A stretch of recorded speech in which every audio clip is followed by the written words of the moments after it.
Cool. Okay. So again, welcome everybody. So we're pulling up our slides there, get a little preview.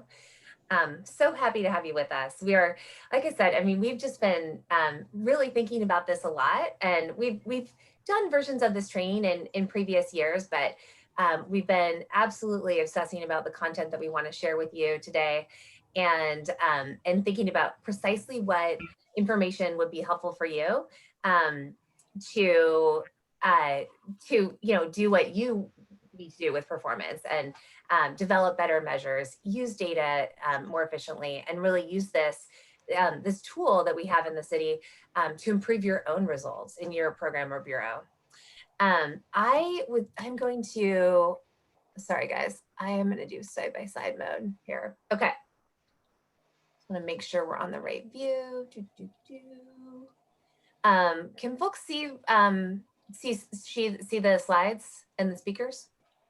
We are seeing presenter mode, so we can see the next slide. I'm not sure, Douglas, if there's an easy way to swap that out for just the main slide, but.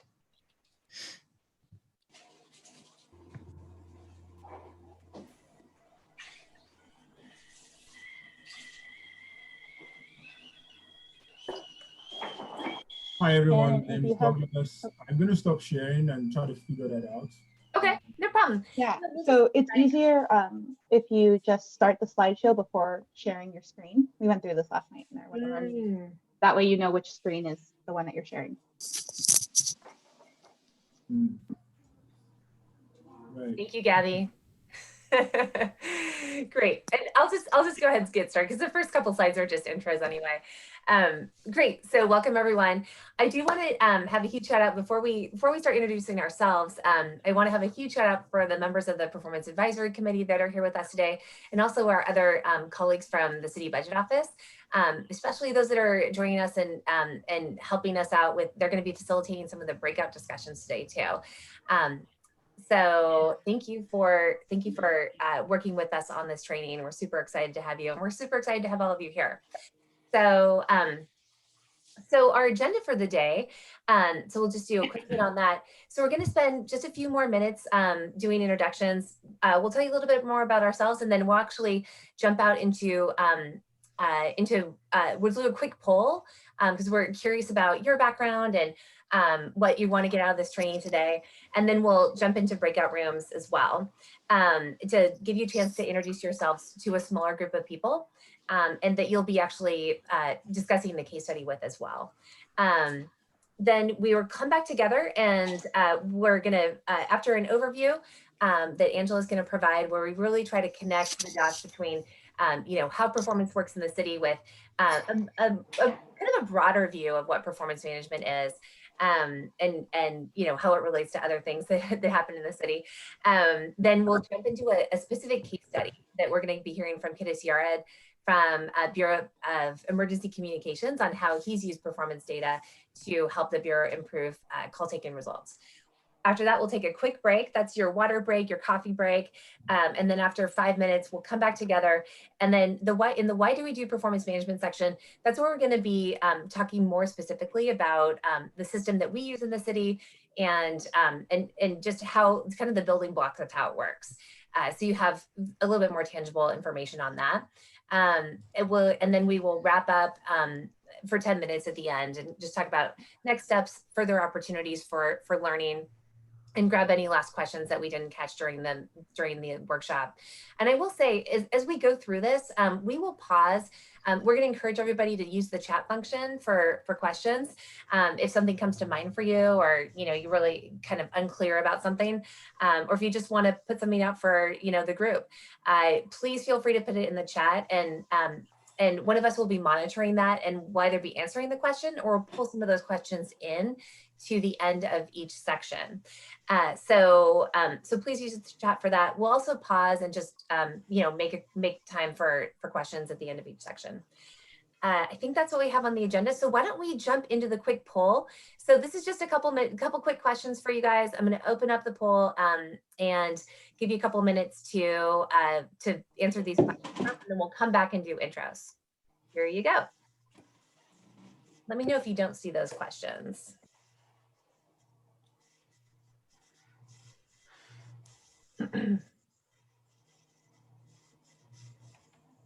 Oh, good. I see some responses coming in. That's a good sign.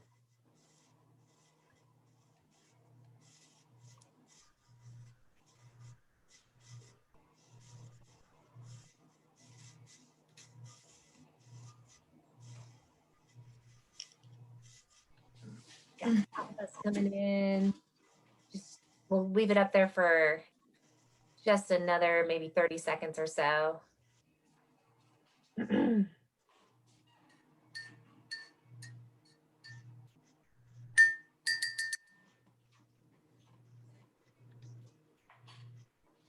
Oh, good idea.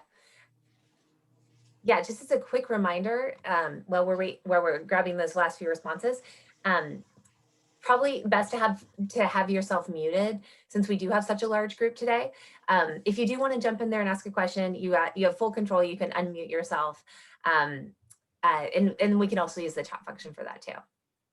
Great. Okay, just a couple more coming in. I'm gonna end it in 5, 4, 3, 2, 1. Cool. All right. And let's go ahead and share these out. Okay, so so it looks like, so you should be able to see these results in your view. Looks like we have lots of folks in a program or project management role, but really from a lot of different types of functions, pretty even split as things go.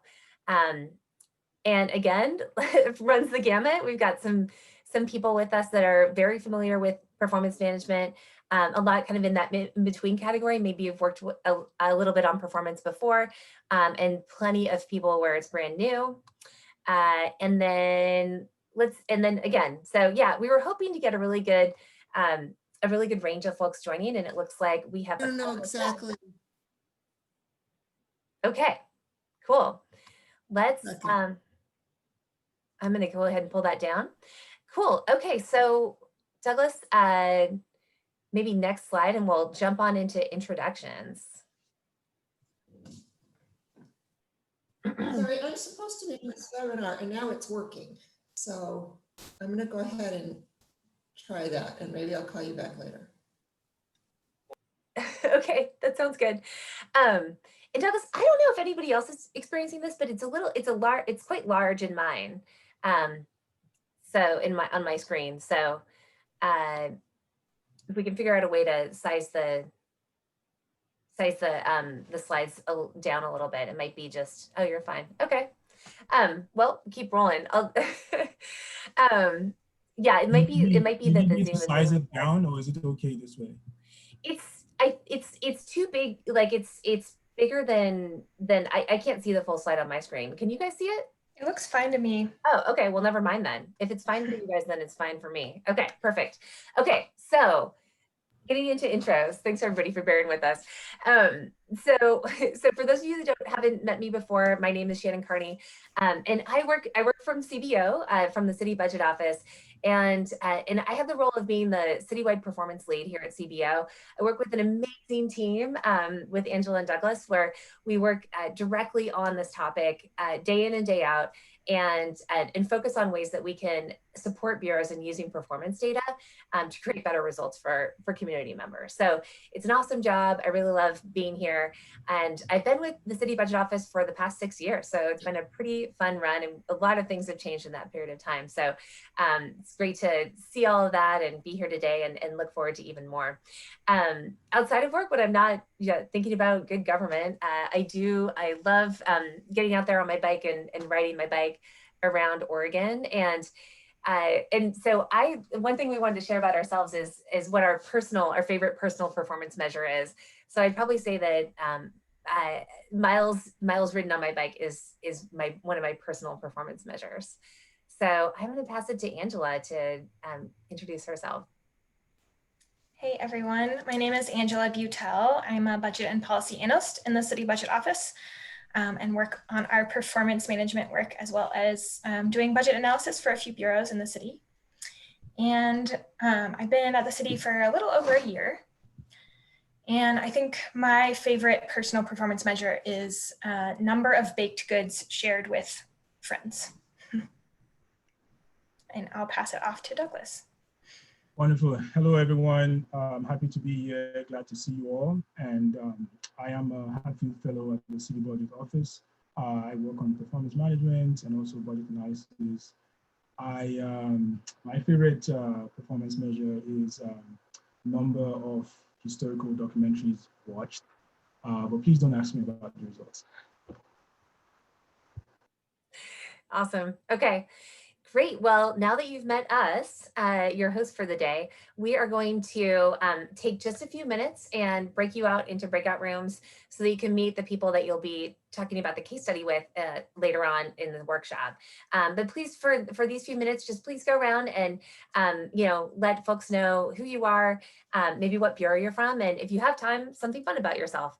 So I am going to create those in just one moment. Looks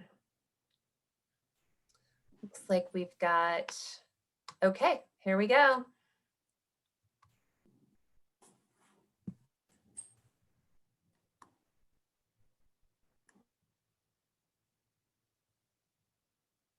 think you might need to actually actively join it.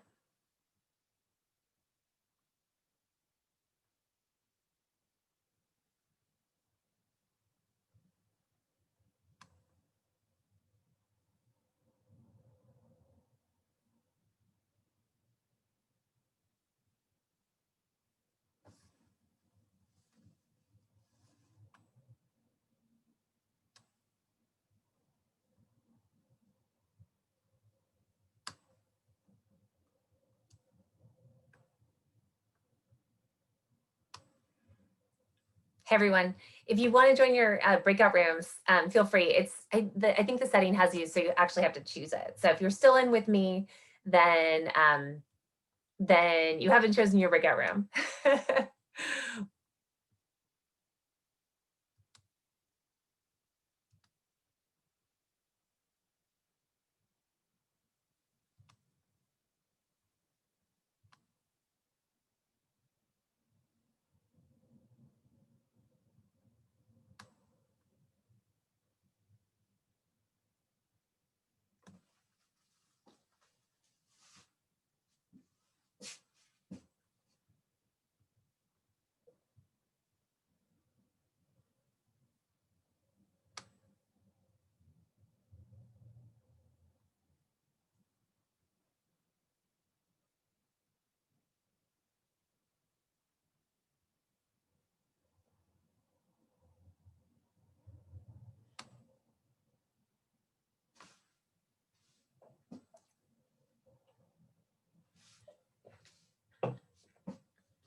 Did you guys make it through your intros? Okay, good.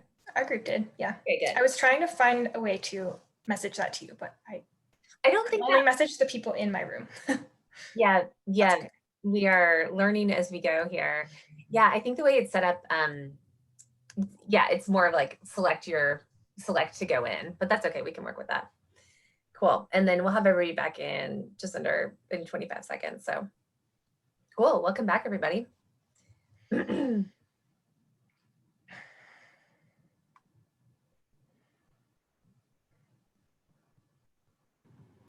Well, welcome back. So yeah, hopefully you got to meet folks in your group. We wanted to make sure that we were able to give you a chance to connect with others that are here today. And you know, we've personally been on a lot of virtual trainings and workshops where it can take the entire hour and a half to do introductions across the whole group. So hopefully that was a chance to meet a couple of people, but you know, not an overwhelming number. So in any case, so why don't we move on? So we're going to start with our performance management overview, and probably need Douglas to come back on to see his slides. But I'm going to pass it off to Angela to kind of get us going on that section. Take it away, Angela. All right, sounds great. Am I muted? No. Nope. Okay, cool. Awesome. All right, so I'm going to do a quick overview, and this section really sort of introduces the methodology of performance management. It kind of talks about the theory behind it and what its purpose is, essentially, and then we'll get some hands-on practice with a case study. So just a reminder, as we jump into this part, feel free to use the chat for questions as we go. We'll hope to try to answer questions as we go along, and then we'll pause at the end of each section to answer one or two that seem, if we didn't get to them in the chat, or if they seem like good ones to bring to the full group, we'll do that. So as we go, feel free to pop questions into the chat.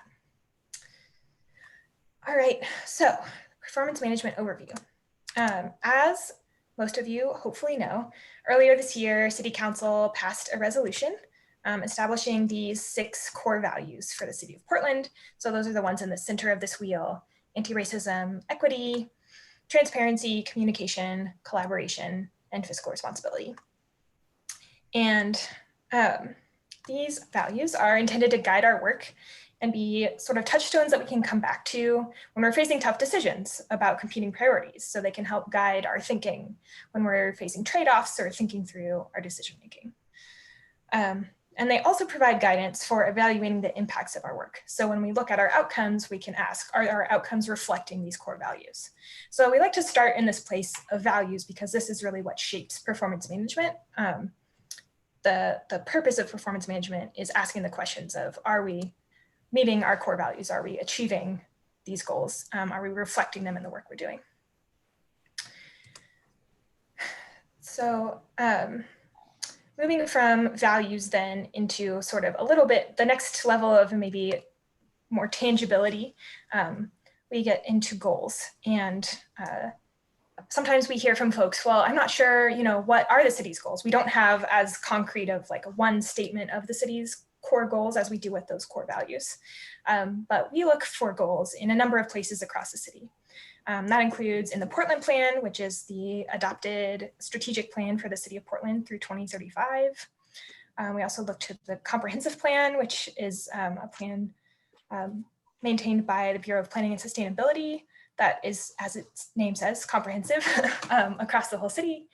But also individual bureaus, almost all have their own bureau strategic plans, and these hopefully relate to these broader overarching plans, but can get more specific about a bureau's particular realm of work. One thing our office looks to a lot is last year we ran the Portland Insight Survey, which is a comprehensive community survey about people's experience of living in Portland and their priorities. And I know that a lot of other bureaus do community surveys as well. So that's a source for understanding the community's goals for the city's work. And then our office, the budget office, of course, we often look to what is the mayor's budget guidance. And that's a place where the mayor, at least, can really lift up key issues that are most important for that year and direct bureaus to be incorporating those into their budgets. So these are some sources that we look to understand what the city's goals are. And those are a lot of sources. And we might feel that we might come up with way too many goals. And there are certainly things that vary across those different plans and documents and sources. But when we look across them, we see a lot of themes that come up again and again. And so we've kind of highlighted some of those here. And you can just, I won't read through all of them, but I think they're the things that you might expect to see based on your work in the city. And so when we're doing performance management, you know, we just wanted to set this foundation of, we have these core values, those guide our thinking around what are our priorities that we're trying to achieve. And then the practice of performance management helps us ask the questions of whether we are actually making progress toward those goals and reflecting those values. So to think about how we make that progression from kind of the abstract to the really concrete, we've put together this sort of cycle diagram. And here we're borrowing from the Drucker Institute, which is a center that does research and training around effective management practices. And they talk about a distinction between ethical values and operational or strategic values that I think is kind of interesting. So the ethical values are these sort of big picture, high level goals, like our core values at the City of Portland. And these tell us what work is ours to do. They kind of point us in a direction, right? Operational or strategic values take those big picture values and kind of translate them into questions of how do we do our work, a little bit more concrete, that help us make decisions on a day-to-day basis. And then we have this piece of assessment asking this question, is our work demonstrating our values, that I've touched on a couple of times here. So this is sort of a cyclical process, always coming back to our ethical values and then translating them into our work and seeing if that is in fact accomplishing what we set out to do. So just to make this a little bit more concrete, an example, again, from the Drucker Institute, an ethical value, an example of that might be a fiscal responsibility. Taking that and translating it into more of an operational value, you could say any new project should have a plan or measure to evaluate its success. So that's one element of fiscal responsibility, but it's kind of a little bit more concrete way of putting that guides our work. So we just wanted to share briefly on this kind of cycle, a quick example from our work as the performance team at the City Budget Office of how we kind of thought through this process for something in our work. So we, building on those core values of transparency and communication, we were thinking about, well, how do we do performance reporting in the city? And what's the best way to do that to be accomplishing our goals of transparency and communication? So an operational value there, we know that a best practice in performance management is frequently sharing performance data and frequently looking at it and consulting it to find insights to improve our work. So if that's our operational value, then we took a step back and did some assessment and asked, is our current performance reporting process achieving that operational value? And we were doing annual performance reporting, and that wasn't really frequent enough to actually make adjustments in the middle of the year if we found something that seemed like it should be adjusted. So as we'll talk about a little bit more later, we're making a transition to more quarterly reporting to better get toward our ethical value of better transparency and communication.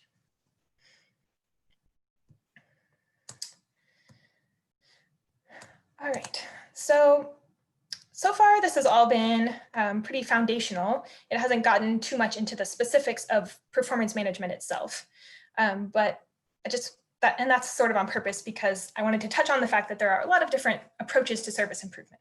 And some of you may be more familiar with some of these than others, and they all sort of, they all exist in our work in the city and they all kind of work together. So we have performance management, which is really about defining goals and then tracking progress toward them using data. We also have performance analytics, which is really focused on gaining new insights from the data to find smarter ways to work. We have crowdsourcing, which aims to find new insights by drawing on the wisdom of the crowd and getting ideas from a large group of people. We have evaluation, which is really focused on cost and impact and tweaks to service delivery to get better investment decisions. Some of you may have experienced some of the City of Portland's recent work with the Behavioral Insights team, and that's kind of a form of evaluation doing randomized control trials. Process improvement, which is really focused on business processes and trying to make them more efficient. And then open data, which is kind of similar to crowdsourcing in that it's about putting the information out there and trying to get insights back from the public or from a large number of people. So just wanted to mention that there are all of these different ways of kind of drawing on our goals and our values to get towards service improvement. And so today we'll be focusing on performance management as one of those processes, but it really is complementary of a lot of these other ones as well. So all of these processes sort of have this same core ingredients, we might say. We could talk about like a recipe for improving outcomes. So all of them use data or information about how things are going, what outcomes have been achieved, and who is better off because of those outcomes. They all use goals and strategy in some way, talk about what you're trying to achieve and how you're planning to go about achieving it. And then they all have some sort of process, which is sort of how those ingredients get combined to get you toward your goal. So for performance management, these ingredients of data and strategy, we've put together this sort of visualization for folks who like to see information visually. So in the middle here in kind of the lighter green, we have the data piece. And there's this whole process. There's many steps that we can do with the data, from collecting it to managing and analyzing it, visualizing it, and then communicating it back out to whoever our audience is. And then around this data in performance management, we have sort of the context of our strategy and our decision making. So on the front end, we want to know what our plan is, what goals we're working toward. And then on the back end, we want to take the data that we have collected and analyzed and then use that for decision making.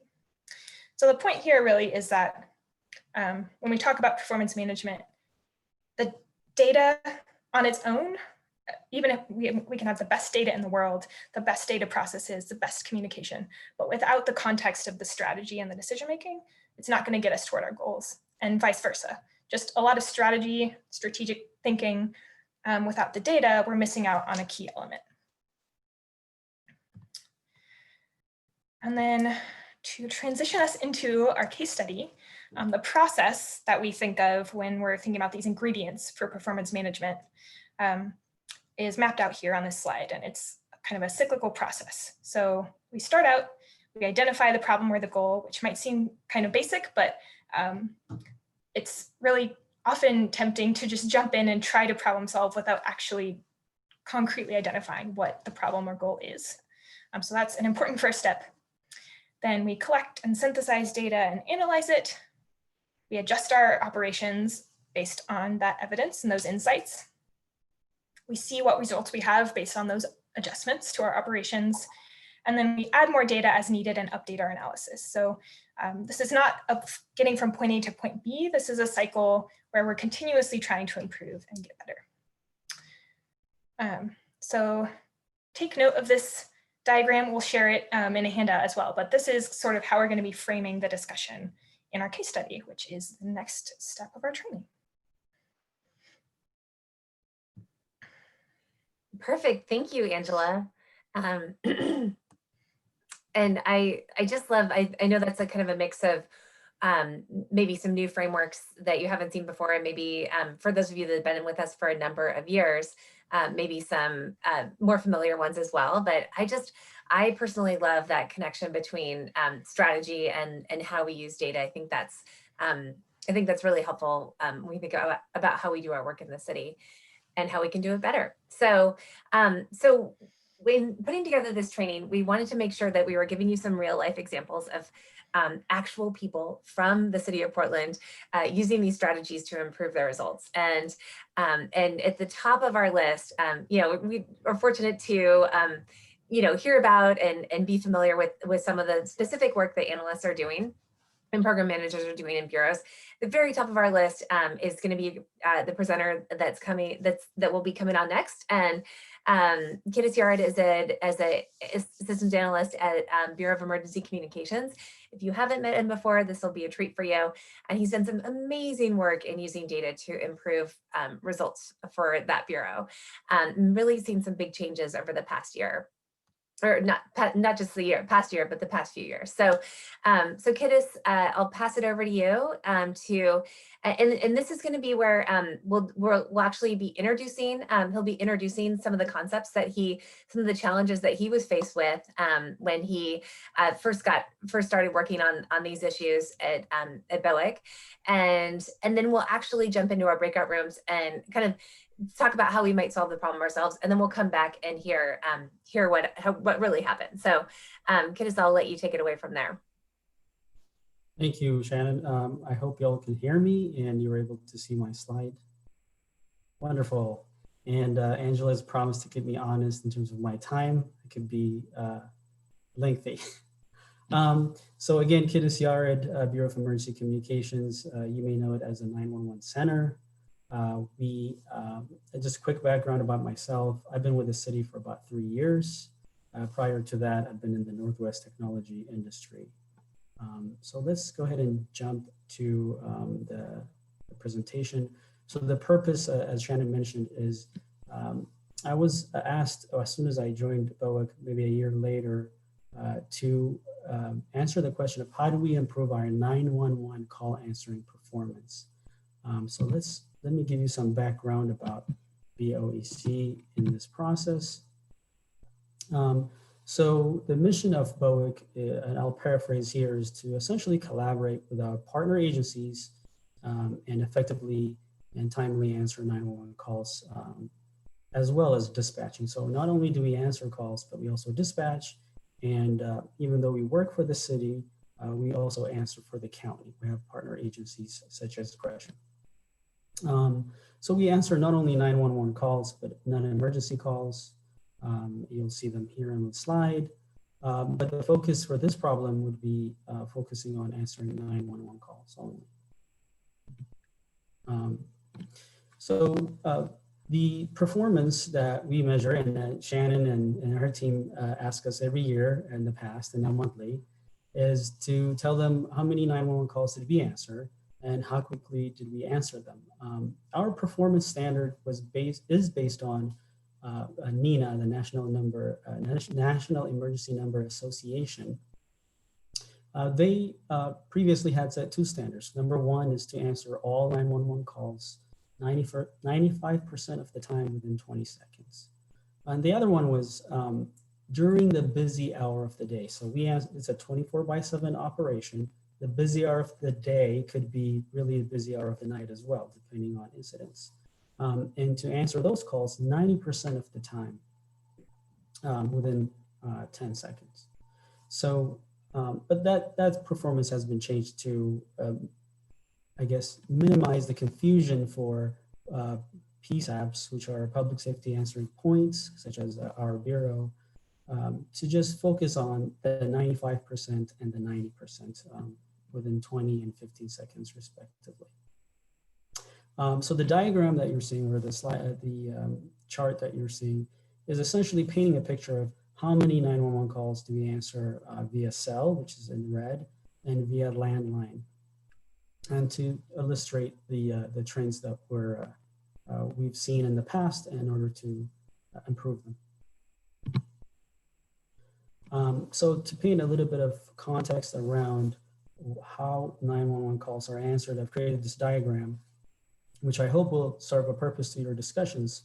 So when you call 911, or anyone calls 911, your carrier takes your phone information and determines where you are and which local 911 center to connect you to. So that's a public safety answering point phone system, essentially.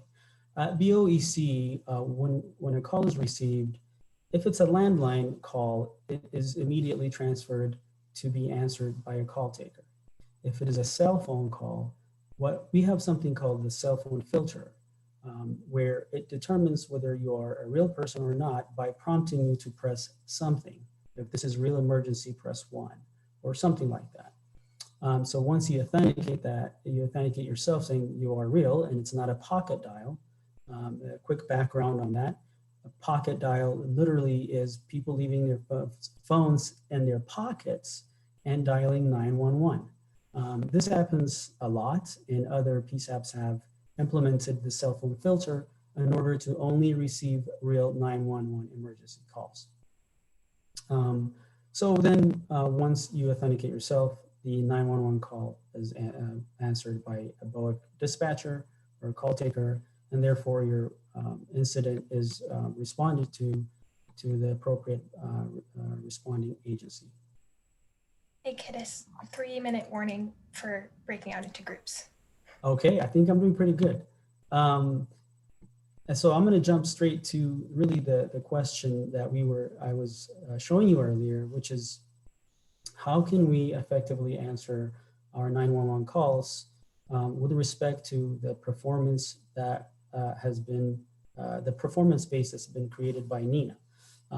Really don't focus too much on what percent is it. And I think the big picture is you want to be able to answer calls within 20 seconds.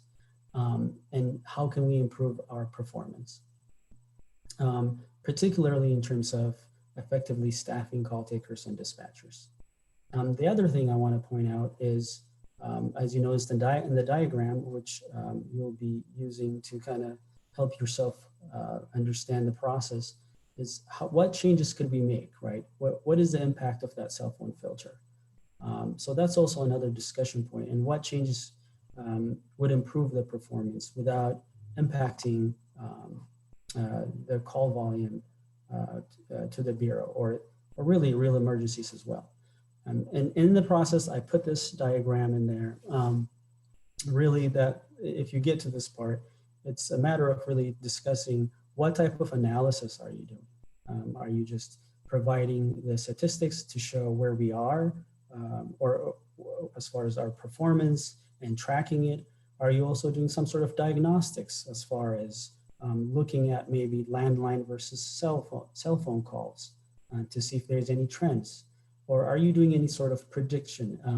Do you see any future trends? Are we getting more 911 cell calls versus landline as the industry changes?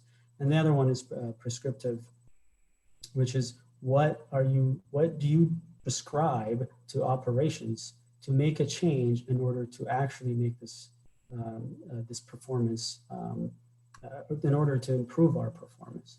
So that's it, really. So back to you, Shannon or Angela. Perfect. Yes, thanks so much. Okay, so I'm going to go ahead and open up our breakout rooms. You'll probably be in about the same group as you were before. I did have to, sorry, room 5, I had to split you guys up into some of the other rooms to make sure we all had a facilitator. So if you're room 5, be brave. You might meet some new people. So I'll go ahead and open these up. We've got 10 minutes to talk about the case, and then we'll come back in and just share, maybe have a few groups share what they discussed. So see you soon.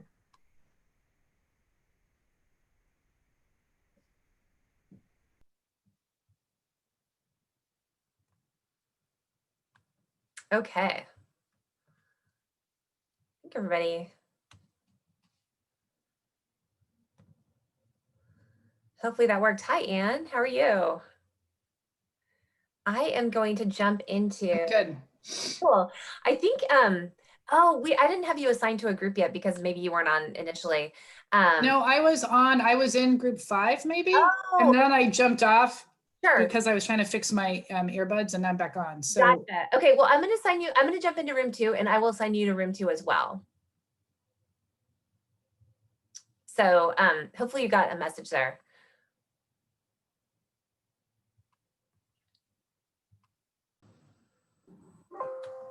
Hi, room 2. Oh. How's it going? Hopefully I'm not interrupting everyone. No. Sorry, I'm joining you a little late. So, right. So hopefully that made a little bit of sense. So basically we wanted to use a real life case study and actually talk about it and then kind of come back and see what Kiddis did.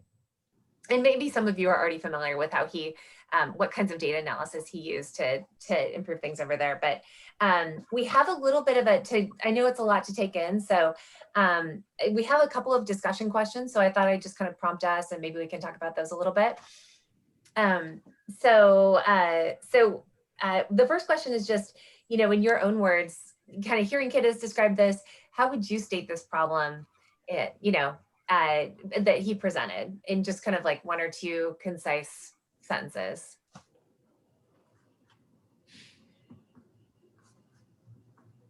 I'll let anybody jump in here.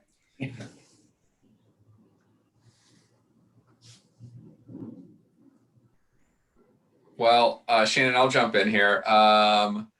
So I have the case study PDF you sent out before as well. So yeah, it looks like we're on question 1 there. How would you state the problem or goal presented in the case study in 1 or 2 concise sentences? So it sounds like Kiddis was sort of assigned to a new area where he was trying to really just get a gauge for how the process was currently working. And so he showed that graph of some of the different ways to analyze data. So it sounds like initially he kind of used some of those maybe more like diagnostic or just kind of like your basic analytical approaches to kind of gather information. Yep. Yeah. Yeah, that's definitely. He went through kind of those stages. I like that graph. I might have to steal that from him at some point. Yeah. I think that's right. Yeah, thanks, Erin. And really, I think this ties back to the Bureau's central goal is really to answer 911 calls as quick as possible, right? And to kind of meet this standard that's out there, but it's really serving this important function for public safety. Any other thoughts on the problem that he's faced with? It's such a fun thing. It's simple, but obviously it's hard. I mean, this is something where we haven't been, before some of the changes that the Bureau's done more recently, we really hadn't been answering 911 calls as quickly or even nearly as quickly as we intend to. Cool. So Erin alluded to this a little bit, but so if you were Kiddis and you're hired by the 911 Bureau, what types of what types of questions, like what data would you be looking for to explore to start working on this problem? Well, one of the things that just struck me from looking at his flow chart here is I would bet, working for the city a long time, that initial system was set up for landlines, and that clearly some of the things that came up when he talked about how they get calls, people accidentally call through the cell phones, and how, so, I mean, they said that there's a filter there, but I'd be interested in just asking more questions. And then I'm not sure what data would come out with that, but I wonder if the system was set up and the process was set up really around a technology that's not really there as much anymore. And that instead of, we should really drive the system by cell phones, not by landlines. I would just be curious to see what data or what questions came out of that. You are really on to something, Ian. Yeah, that's a huge piece of what he's going to share. So you're right on with that. Anything else? This is Bridget. I also think it would be interesting to know if there's something that could be done from the carrier's end to avoid pocket dials, like if there's additional questions that could be incorporated for 911 calls specifically. Yep. That's a great question, actually. And I know that came up quite a bit when we were looking at this a couple of years ago. I think sometimes we don't look at the weakest link of, is there staffing available to answer the calls, and what is their response time? Just physically, what is the capacity to do that?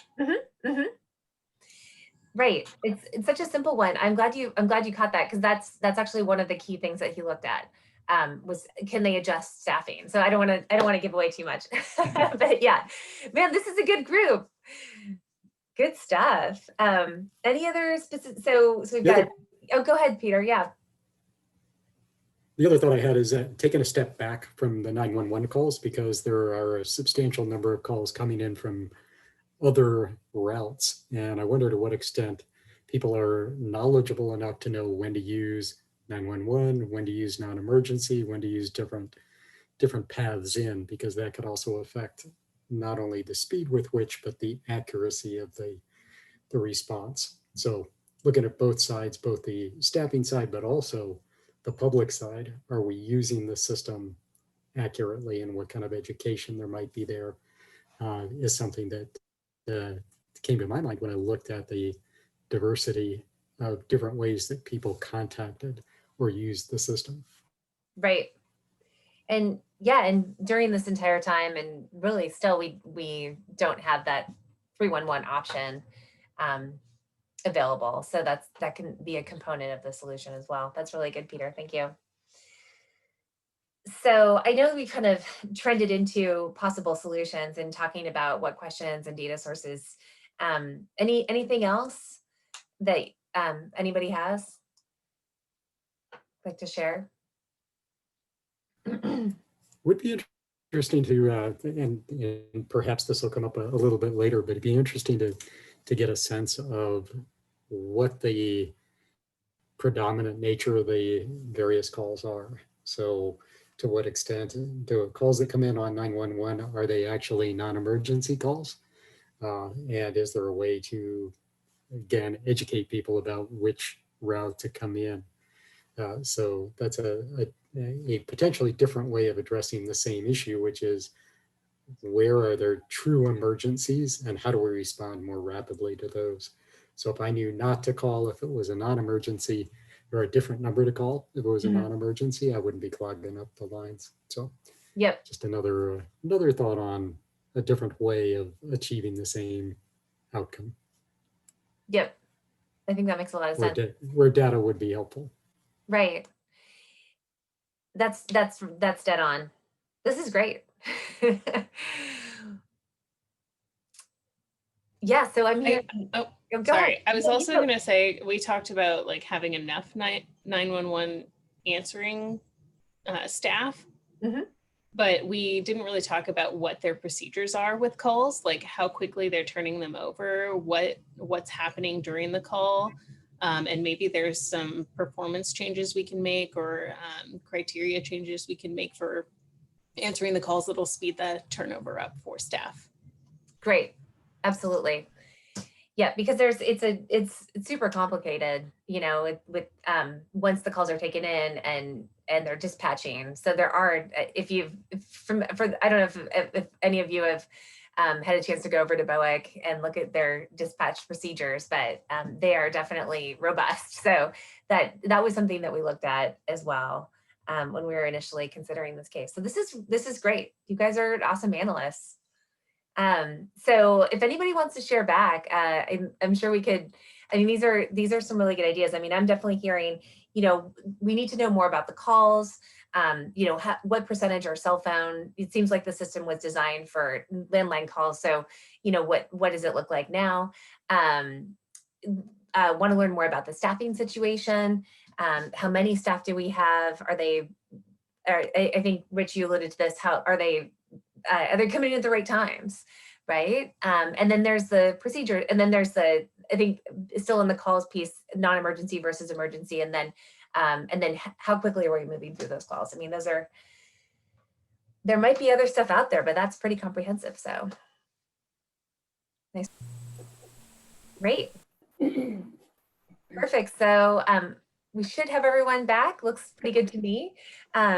So if would anybody like to share out from their group, you know, how you restated the problem, what you felt that Kiddus was facing, and maybe something about the data some questions about the data that you would like to ask next.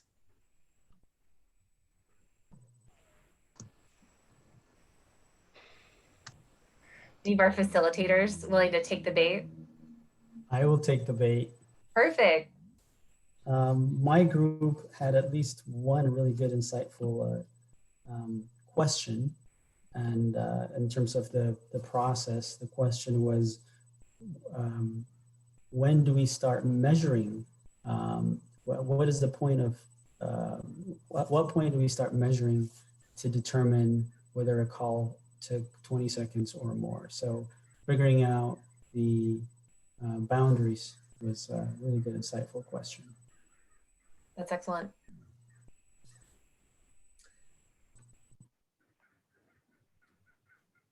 Anybody else? I know we had a couple great comments in my group.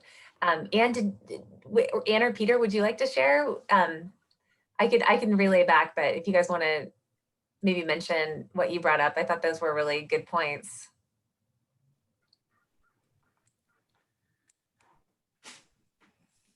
Well, I'll just say, This is, oh, go ahead. Yeah, go ahead. sorry. This is Bridget. I'm in the same group. I can share what we talked about. So we were talking about obviously the challenge of wanting to answer calls in less than 20 seconds. And some of the points that came up were that potentially the system was built for landlines, but most of the calls are coming in as cell phones. So maybe we need to revise what the system is doing and how it's operating. And what those numbers look like. We also talked about who's calling in. So what are the reasons for the calls? Can we educate community members to call 911 when it's appropriate and call other service lines when it's appropriate? So we're cutting down on the number of calls that are coming into the 911 line. We also talked about staffing, having people on hand during our busiest hours, making sure that we have appropriate staff numbers, and then also what are the procedures that staff are dealing with? How quickly can they turn calls over? Can that be kind of changed or looked at? And then one other thing we talked about was, is there an option to have carriers in the phone carrier filter? Further look at filtering out calls to make sure that pocket dials are turning around more quickly or they're happening less frequently. Thank you. Wow. Yes. Thank you, Bridget. Kiddis, you probably could have used all of us on your team 3 years ago, right? I actually wanted to add something. Absolutely. I like the out of the box thinking, not just thinking about the system and the process, but the public education aspect as well. Super. And Natalia, I know you were going to jump in there. Yes, I just wanted to add, yeah, we've talked about a lot of things that's already been addressed, but we also wanted to see, are we measuring kind of like the same way as Nina does it? Like, because the way how they measure 20 seconds may be totally different how we are getting to the same result. And then we're trying to compare apples to oranges, and we can't meet the same goal because we're not using the same protocols of measuring. Right. Another very good, insightful feedback, actually. Yeah, very good point. As I mentioned earlier, our PSAP not only takes calls, but does the dispatching. You're correct. Nina created a measure that's for the whole country.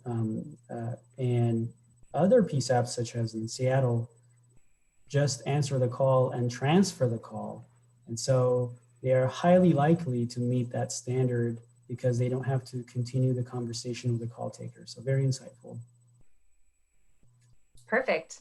Well, why don't we, unless anybody wants to jump on in, Kiddis, why don't you do the big reveal and tell us how you approached this challenge? For sure.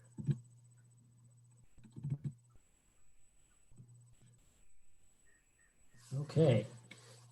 Hope everyone can see my slide. Yep. Okay.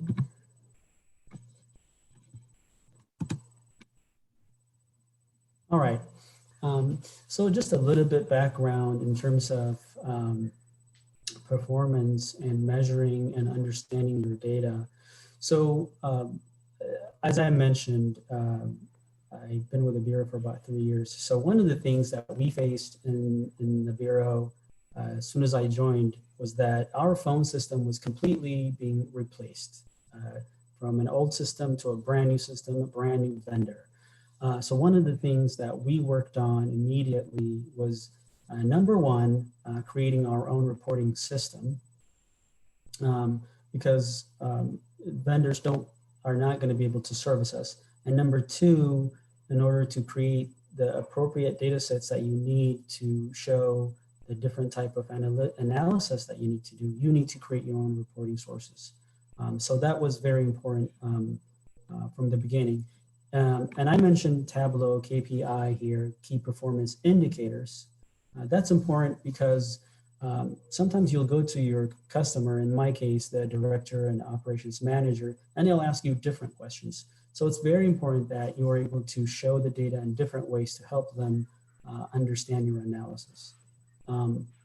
So this is just a very basic trend that shows the performance for 911 calls. So I'll go to my next slide. To make things a little bit more complicated, it's not always straightforward, right? When you do your analysis, you have data from multiple data sources. So as you guys mentioned, there is a call details data where you're tracking information about the call statistics. And then there's also staffing data, and that's from a completely different system. Now, across the city, we use SAP, but luckily, which is very hard to integrate to in terms of programming an automated solution. But luckily in our bureau, we have we have been using a Excel workbook, essentially a draft of what goes into the SAP system. So we were able to extract data from that system and include it in our reporting database to create two results. Number one, which I mentioned, the KPI and KPM, key performance measures. But the most important one I'm going to talk about is the forecasting model. So let me jump in there about a little bit about that. So so one of the variables, I'm sure you guys talked about this, the many variables that we used is number one, call volume, call processing time, essentially talking about the different measures, right? From the moment a call is set up to how long it waits in the filter, to how long we talk to the call taker. We also factor in busy factor, which is we want to be able to know if a call taker is answering calls back to back, how busy are they, right? Because eventually a call taker is going to want to take a break or will be burned out. So we have to factor that in order to determine what level of staffing is appropriate. And then the other one is, I just mentioned it, number of call takers in order to balance the busy factor. The other thing is performance goal, very important. That was just mentioned earlier. How we measure is very important as far as what does it mean to say 20 seconds? Does it include abandoned calls? Does it, should we factor in other variables in terms of that performance goal? So that's important. And the NINA standard, for example, they completely do not include abandoned calls in the performance. So that's very important because that will make a difference. Abandoned calls means that a call taker a caller abandons the call and we have to call them back. So it's important to factor that in. Other adjustments is staff availability. As you know, in any industry, you have a certain number of staff, but they're not always available for multiple reasons, vacation, sick. And so that's important in order to reduce forced overtime, which we do in our for our operations. And the other thing we also looked at was schedule inefficiency. So what that means is sometimes you'll have overlaps. You would like to have an ideal schedule where everybody works 4/10s, for example, 4 days, 10-hour shift, but that's not ideal. And Angela, keep me honest in my time. I was just about to do a quick time check. I think we've got about 5 more minutes left. So. All right, I'll zip through this. So one of the things that we did create, this is essentially from the analysis perspective, this is a prescriptive analysis.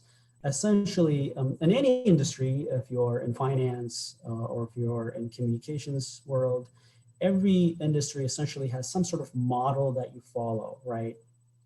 There's an economic model, for example. So for us, for the telephone industry, there is a model called the Erlang model. Essentially, using these multiple variables, you can create the outcome you would like. So what this shows, what we have created for our operations manager essentially is, she plugs in this workbook, what is the target time? What % of the time are we trying to achieve that goal? And then we look at the average time to process that call, those calls, and it prescribes number of call takers needed by hour, by weekday. And we do this every 6 months because our contracts or our schedules change every 6 months due to union contract. And she's able to evaluate what % of the time are we going to meet that standard, that 90% that she set. Sometimes we'll exceed it by, for example, you'll see 100% on the top right-hand side. and sometimes we'll barely meet it. So this is the prescription model, but this is just for this audience. I wanted to show that you can take a model and create different type of outcomes. So for example, we're able to derive how many staff members we need, the total staff that we need in order to meet this 20-second goal 95% of the time. Okay, and I think I just mentioned this. My director also asked me, okay, we need to, for a budget purpose, we need to show our shareholders, in my case, our commissioner, what number of staff levels do we have? So for example, in August, we had 97, but we really needed 55 more call takers, or its total staff, in order to meet a 10-second goal, which is not the NINA standard, but this is something that we use to, we are able to reuse the model to answer different questions. And then as far as the cell phone filter, let me just jump right to it. As someone mentioned, the system may be outdated. That's a good input. It's really not. Really, the question was, what would happen if we just turned off the cell phone filter, right? Why do we still have to have the pocket dial? And the assumption was that we're filtering out calls that were not real emergencies. And so the analysis I provided my director, which is like a 5-page document, that showed we would improve our performance by answering every call as opposed to making every cell phone call go through the filter. On average, the filter takes 15 seconds to authenticate. His first response to me was, I just need a binary answer, yes or no. And so at the director level, that's how you want to communicate. But the analysis is obviously important as far as how we approached it. So the first thing that we did is we had something called the on-demand filter. That means if a call taker is available, the filter is on. So it's going to filter callers. If a call taker is not available, then I think I said it backwards. So if a call taker is available, the filter is off. That means callers will be able to get to call takers as quickly as possible. So this diagram, as far as analysis, is just showing that first part, right? The basic analysis of looking at the trends, right?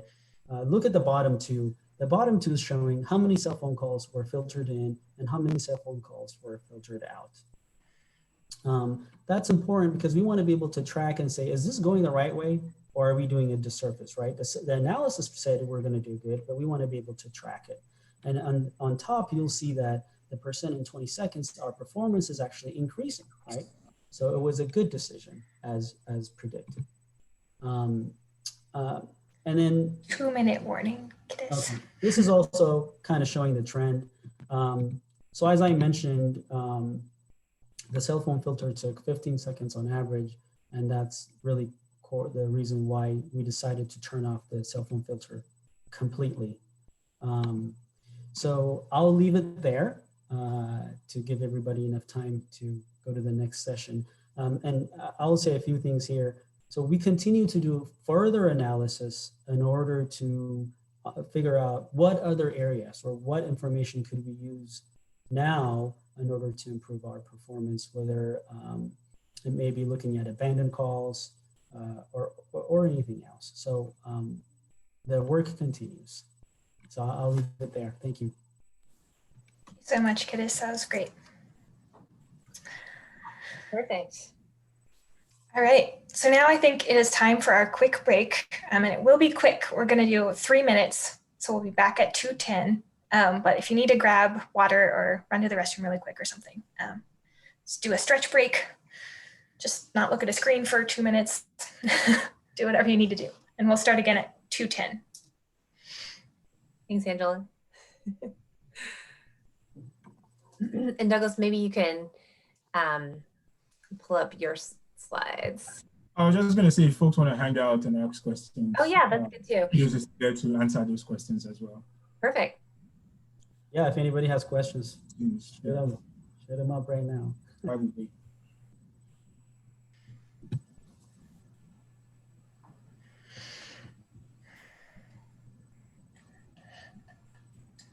I'm curious if your analysis splits out the response time, the call answer time by cell phone versus landline. And are you meeting the target with landlines and it's really a cell phone issue? Like you had determined, hey, turning off this cell phone filter might actually or will improve our call take response time. Good question. We were not actually meeting the standard. However, as I alluded, the performance of landline calls was absolutely much better than cell phone calls because of that 15-minute differential for every cell phone call. Cool, thank you. Yeah.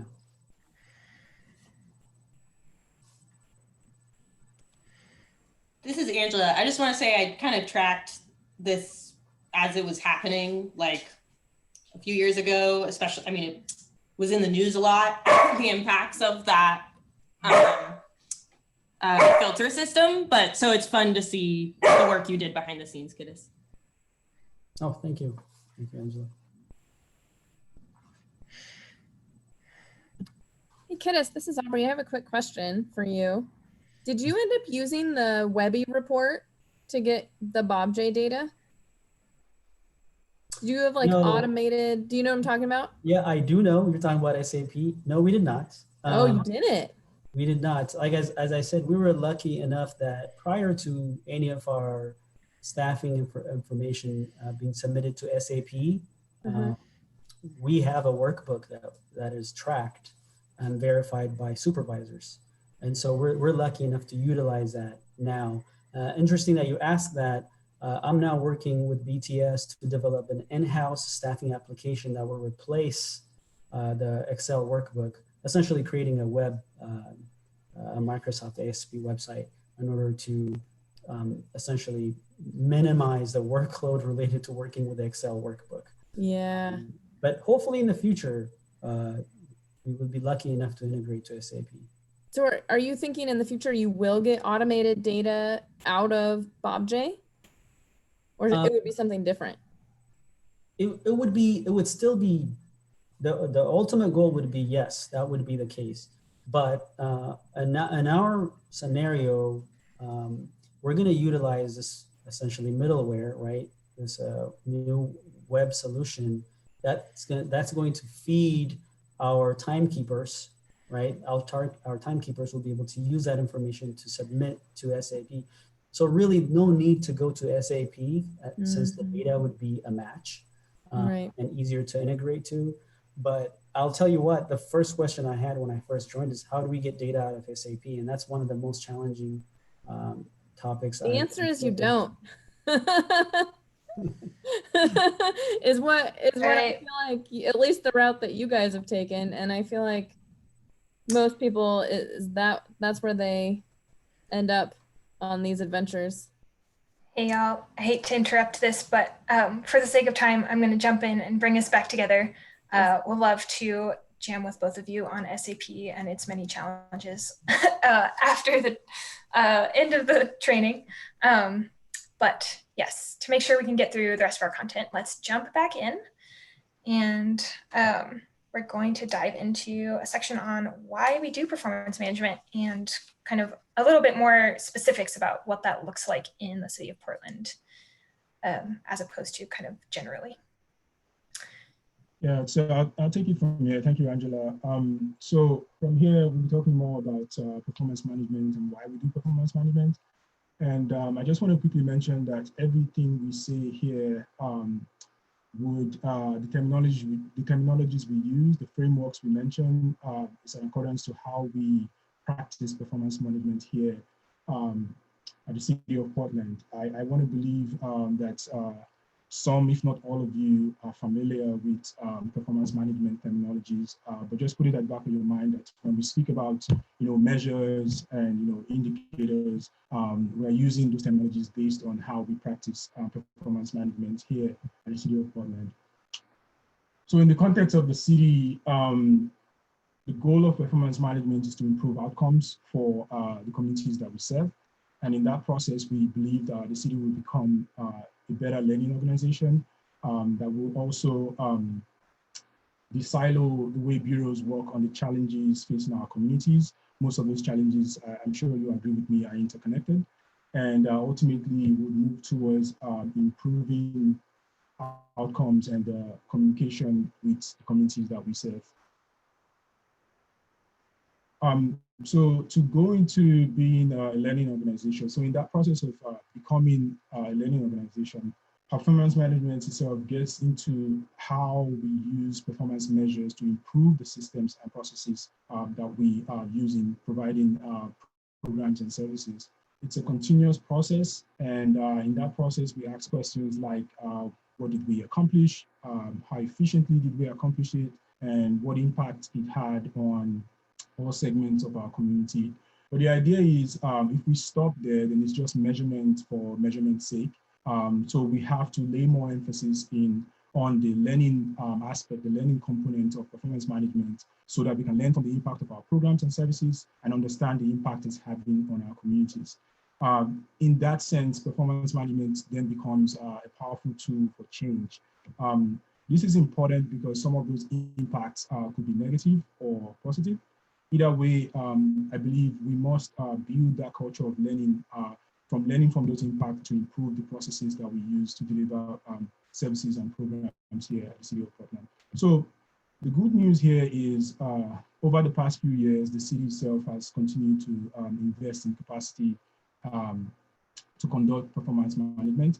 Bureaus are hiring and have hired analysts and are setting SMART goals. The city itself is identifying existing data that can be used to improve services and investing in new systems. Kido's just mentioned his great example about how they revamped BOEC. So we believe hopefully that this trend of improvement will lead to a strong data management and analytics culture, which will help generate insights for decision makers. But ultimately, the data that we generate, the responsibility is on decision makers to use insights from that data to make decisions. Generally, we believe as an organization, we need to encourage the processes and systems that incorporate the use of data and evidence in making decisions at all levels. So I'll talk a little bit more now about the different types of data and the kind of questions that they answer. They answer a variety of questions, as you can see. Generally, measure typology has evolved over time, and terminologies vary in different organizations, like I mentioned earlier. In different settings, you have different terminologies, but more often than not, they mean the same thing. But the crux of the matter is what questions do performance measures attempt to answer for decision makers or stakeholders? In Portland, if we want to know how much we did, we look to output measures or workload measures and the likes. If we want to know how well we did it, we look to efficiency measures, response time measures, and the likes. If we want to know who's better off from the program or service that we're delivering, we look at outcome measures, impact measures, or effectiveness measures, rather. Also, if we want to know how we compare, we look to benchmark measures and target measures, trend measures, and things like that. But what's most important is for us to understand how these measures sort of interrelate. So as you see here on the graphic, I hope you can see the graphic clearly. The city has several different types of performance measures that help with operations and communications with a variety of audiences. I'll introduce the different levels of measures and the different categories we have, and talk a little bit more about what they entail and how they relate. So I intend to start from the base. At the base here, you have bureau measures, performance measures. These are like the first category of measures we have in the city. These measures sort of indicate the progress rather, and impact of programs and services at the bureau level. We refer to them as programmatic measures or general performance measures. And they get more into the specifics of programs and what or who those programs are aimed to or aiming to accomplish, how services are delivered, and to whom the services are delivered to, who benefits from those services. The measures here are often used by program managers or analysts to look into budget change and how that could potentially impact a program. So it's important to know here that each bureau also selects several key performance measures, which is the next category of measures from the suite of measures they have at the bureau level. Those key performance measures best represent the outcomes of the bureau's core service delivery. And also the key performance measures are outcome indicators. So I'm talking now about the second category of measures we have at the second level there, citywide. These are the key performance measures, which are outcome indicators, and they are measures that have the attributes that points to being very, very understandable. These measures have to be understandable. They also have to be result oriented. They have to be useful in the sense that they have to be good indicators of progress being made in a particular core service area. They also have to be reliable in the sense that they have to be consistent in terms of across time and across bureaus, and comparable to other measures. When brought together, the KPMs, or key performance measures, create this citywide suite of measures that help communicate the city's intended outcomes. They also provide council and bureau leadership with information and guide decision making, and they sort of connect city operations to strategic priorities. So at the top here, you see the citywide key performance measures. It's important to note here that the citywide KPMs we added last year to sort of fill in gaps on city priorities, on reporting the city priorities, especially in areas where outcomes are a result of collective efforts across bureaus. Like I said earlier, the problems and the challenges we work on in the city are mostly interconnected. Examples of a citywide KPMs include housing for all, those housing for all, equitable community development, robust community engagement and representation. It's also important to note here that citywide KPMs help to better identify and track city progress in these areas. And when the citywide KPMs and KPMs itself are considered as city enterprise measures, and they are often shared with city council and the general public. So a quick summary here about the relationship between these categories of measures. Again, the bureau suite of measures, which is at the base of this graphic, signpost progress and impact of programs and services at the bureau level. They get into the specifics of the program, what the program is aiming to accomplish, how those services are delivered, and who benefits. The KPMs, which is the second category, best represent the outcomes of the bureau core service delivery. They are outcome indicators of core service areas, and each bureau reports on that. And the collection and aggregate of the KPMs across bureaus feed into the citywide KPMs, which sort of track the city's progress towards priority areas. Hey Douglas, just a quick time check. If you can wrap up in a minute or two, that would be ideal. Okay.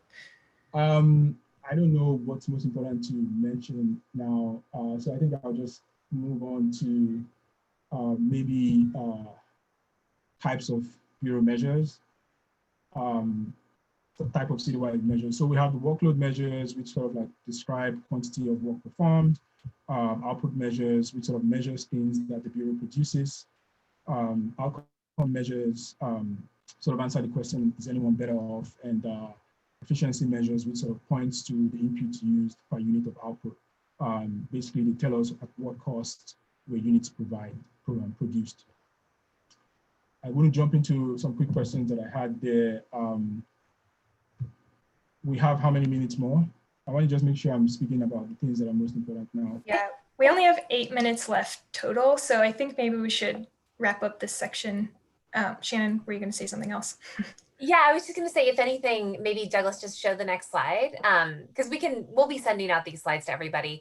I know it's a lot of kind of specific information about the measures if you're new to that, but Douglas, if you haven't, just like a quick wrap up on this one, and then I'll just jump through the next section so we can get to the transparency and communication piece. Yeah, great. So I was just going to give a quick tip about how we sort of develop measures. Round off along the lines of performance measure development, and how, if you look at the graphic on the screen, you see at the performance level, which is at the organizational level, how we can sort of design programs and develop measures focused on root cause of problems for a more wholesome impact on communities that we serve. I didn't want to talk too much about this because I know we have another workshop this fall that focuses on measure development. And I think we would have a section on results-based accountability. So please sign up for it if you're interested to dive deeper into that. And at this point, I think I'll stop here and pass it on to Shannon. Perfect. Thank you so much. I know hopefully that was some good information for you guys. So when Douglas started off this section, we talked about, well, why do we do performance management here at the city? And really the first area was that he went through is, these are ways that we can be a learning organization. And in the next section, we really have another reason that I am super passionate about, which is that it helps using data is essentially a way that we can move beyond our typical siloed structure that I know that oftentimes I feel like we're in silos. I know that others feel like that. And it's just that's not the nature of the problems that we face today, right? If we think about trying to achieve racial equity or trying to make sure that everyone that lives in Portland is housed, those are problems that aren't just for any one bureau. And so we need to find a way to work together that is more effective and can link us. Other reasons, it's a way to share innovations. It's also a way to provide information on what we're doing to more than just our own commissioner in charge.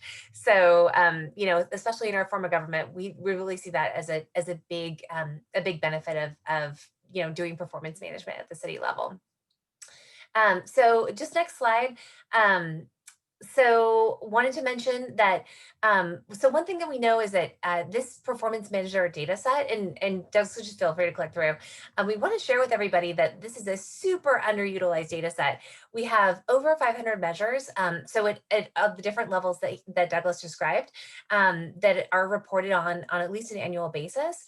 And we actually would love for more people to dig into that measure set. I think it could be useful for program managers that as you're developing measures or as you're thinking about whether or not you'd like to change the current measures that you have, just to see what other people are reporting on.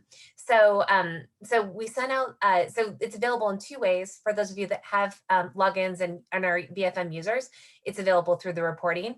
We're going to talk a lot more about that in our 201 that's about the technical aspects of performance management.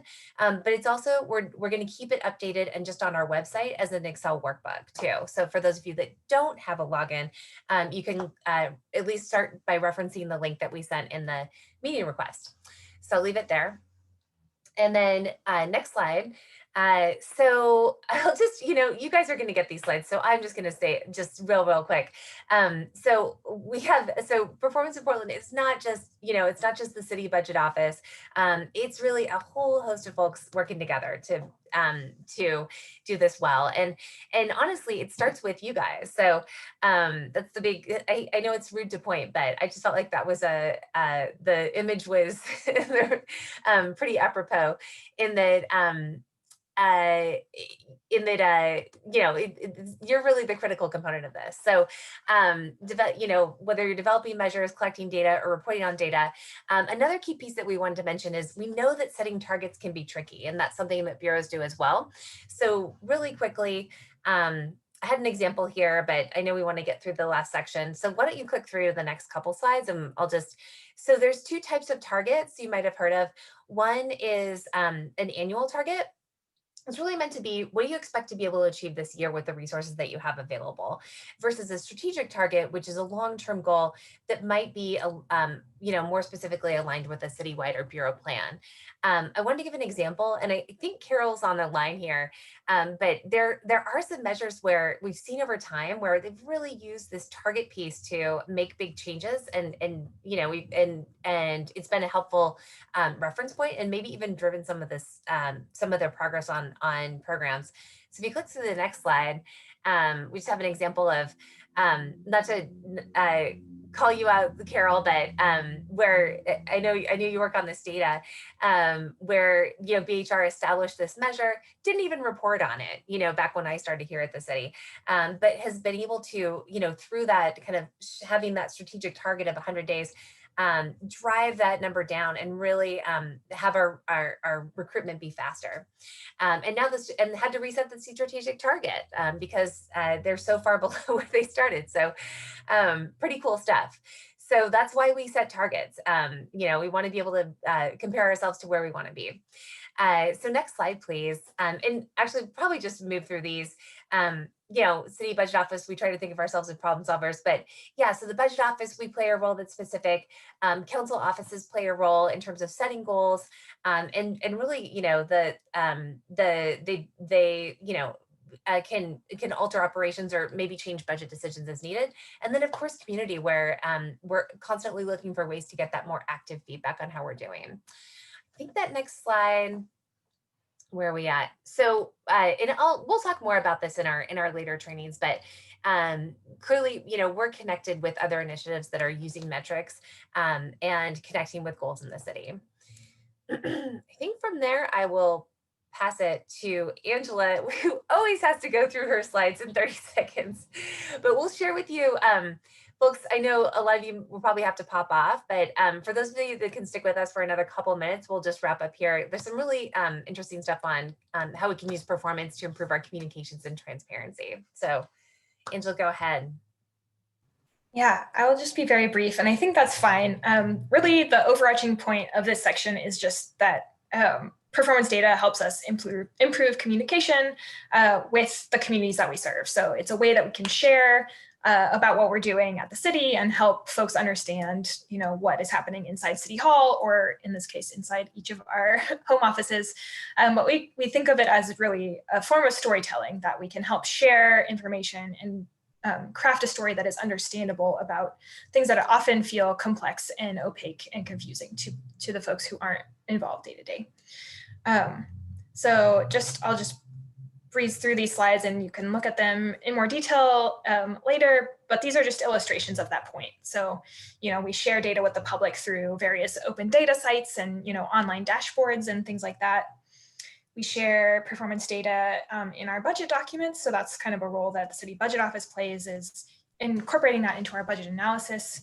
And as many of you know, we've been trying to get down to a pretty detailed level with this in program offer budgeting. So associating performance measures with each program, so that we have the overarching high level measures that Douglas talked about that are citywide, but we also have these kind of granular measures. So community members can understand, this one specific program that I'm interested in, what are they trying to accomplish? What goals are they working toward? And then, as I mentioned at the beginning, we're working on transitioning to quarterly performance reporting. And so this will be another way that we are sharing performance data on a regular basis in a way that's accessible to the community to talk about the results and the outcomes that the city is creating. So how did I do? Pretty good. Pretty good, yeah. So we just wanna we'll kind of leave you with a couple slides from now. We have some more upcoming opportunities, and there's been a little bit of chatter about this in the chat already, but we have several more trainings coming up. So we know this was a lot of information. Douglas, would you mind going 2 slides ahead from here? Maybe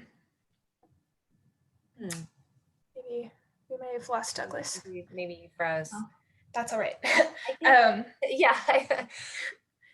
So I'll just say briefly, we have several more trainings coming up. We'll have a specific training to walk through the changes with quarterly reporting and have some question and answer about what that process will look like. We have a measure development for program management training coming up on November 12th. And so I was responding to someone about that in the chat. That'll be a chance to really dig in and get more into the details of measure development. How do you develop performance measures? How do you, update them, set targets, and those sorts of things. So that will be a really fun one. And then we'll have one that Shannon mentioned is a little more technical and specific to the kind of reporting side with BFM and getting performance measures into the system. And then we do also have an ongoing monthly performance advisory committee that we just wanted to plug. I know many of you are part of that group, but if you're not and you would be interested in having an opportunity to give feedback on performance management deliverables and processes on an ongoing basis, and just share with folks from across the city who are involved in performance. That is something that you are welcome to get involved in, and you can just contact us to get more information about that. Thank you. Awesome. Perfect. Wow, that was, yeah, go, sorry, go ahead. Oh, I was just gonna say, I'll toss it back to you, Shannon, to kind of wrap us up with the champions pep talk champion slide. But I'm going to put a link to an evaluation survey into the chat. So if you have a couple minutes now and you want to just jump in and do that, we'd love your feedback on this. This is the first time we've done this particular version of this training. So any thoughts you have for how we can make it even better would be great. And if not, if you don't have time now, we'll send it out by email as well. Excellent. Thank you so much, Angela. That was really fantastic. And I know I learned something in this session, so I hope that all of you did as well. And I just want to really thank everyone again. And thanks, huge shout out to our facilitators today and to Kiddis for sharing his work with us. I thought that was an amazing case study, and it's just really, for me, it's just amazing to see and exciting to see how we are using data to improve what we're doing, and that I think this is a really critical way for us to provide better services to residents. We all know that, you know, especially these days, we can't necessarily solve our problems just with more funding. So this is a really key way that we can come together and make our community better. So we're really pleased that all of you were here with us today, and just to take 90 minutes, or I guess it's 95 minutes now, to come and learn more about this and connect. I know we have a lot of great talent and out there, and just a lot of performance experts, and that hopefully this has helped you become more of a performance champion today too, if you weren't already. So thank you. We really honor you for being with us, and hope to see you at our next training. Please let us know what you thought in the survey. We are constantly iterating to make this better and make this more useful for you. So, and if you have additional thoughts beyond what you'd like to drop in the survey, don't hesitate to email any one of the three of us with those. So thanks again, everybody. And if anybody wants to, if y'all want to unmute, I'd love for us to give a huge round of applause to Angela and Douglas on their presentations, and just to thank yourselves too. So and to Kiddis. Thanks. Yeah, got my emoji clap. Thanks, everybody. Thanks for being here too. I knew you were going to use that. You fit it in. All right. Well, that is a wrap.